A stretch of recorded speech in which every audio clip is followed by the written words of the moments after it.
इस चैनल के द्वारा भारतीय रेलवे की आगामी परीक्षाओं को ध्यान में रखते हुए मैथ के इंपॉर्टेंट प्रीवियस ईयर क्वेश्चन की प्रैक्टिस कराई जा रही है। इसी क्रम में यह सवाल देखिए जिसमें कहा गया कि सुरेश 1200 रुपए में 2 पुस्तकें खरीदता है, वह एक को 20% के लाभ पर बेचता है और दूसरे को 16% की हानि पर बेचता है। यदि दोनों पुस्तकों का विक्रय मूल्य समान है तो पुस्तक का अनुमानित लागत मूल्य यानी कि क्रय मूल्य आपको ज्ञात करना है। पहली पुस्तक को वो 20% के लाभ पर बेच रहा है।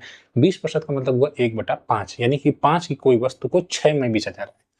5 की कोई वस्तु है उसको 6 में बेचा जा रहा है। अब आगे कह रहा है कि दूसरे को 16% की हानि पर बेचा जा रहा है। अब 16% का मतलब हुआ 4/25 यानी कि 25 रुपए की कोई चीज है तो 4 रुपए हानि सहकर बेचा जा रहा है, यानी कि 25 रुपए की कोई चीज है तो अगर 4 रुपए की हानि होगा तो वो कितने की बिकेगी? 21 की बिकेगी। 21 का बेचा जा रहा है। अब आगे कहा जा रहा है कि दोनों पुस्तकों का विक्रय मूल्य समान है। अब अगर आप देखें तो ये तो आपकी लागत है और ये आपका विक्रय मूल्य है। आपका विक्रय मूल्य समान है? नहीं है। एग्जामिनर ने कहा है कि विक्रय मूल्य समान होना चाहिए, तो आप इसी विक्रय मूल्य को समान कर दीजिए, यानी कि यहाँ पर 6 है और यहाँ पर 21 है तो इन दोनों को समान कर दीजिए। तो इन दोनों को समान करने के लिए क्या करें? इन दोनों का आप एलसीएम निकालिए और वही उसी एलसीएम को इक्वेट मतलब कि उसी एलसीएम को निकालने के बाद दोनों को वही बना दीजिए। जैसे 6 और 21 का एलसीएम निकालेंगे तो कितना आएगा? आपके 42 आएगा। 42 आप इन दोनों को ही 42 बना दीजिए। तो 42 बनाना आसान है, इसमें आप 7 से गुणा कर देंगे, इस वाली इक्वेशन में 7 से, और इस वाले में 2 से कर देंगे। बस हम प्रश्न के अनुसार अपने आप को जो ये इक्वेशन उसको संतुष्ट कर रहे हैं, सेटिस्फाई कर रहे हैं।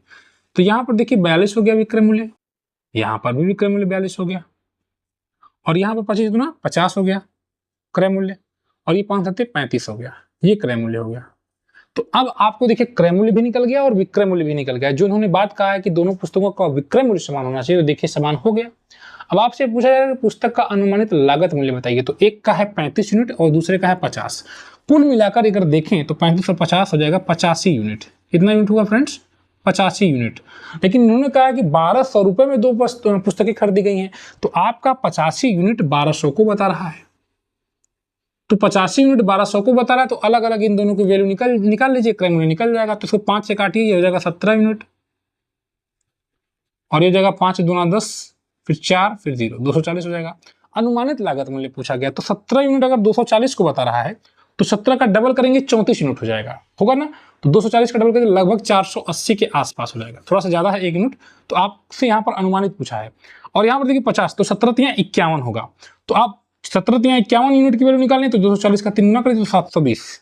720 से थोड़ा मोड़ा कम होगा क्योंकि यहाँ पर 17 तिया 51 हो, 85 का निकालना है। तो आप देखिए यहाँ पर कौन मैच कर रहा है इससे, लगभग 480 और 720। आप विकल्प सी को देखिए, ये इसके नियरेस्ट है 700 और इससे थोड़ा सा ज्यादा है तो 500।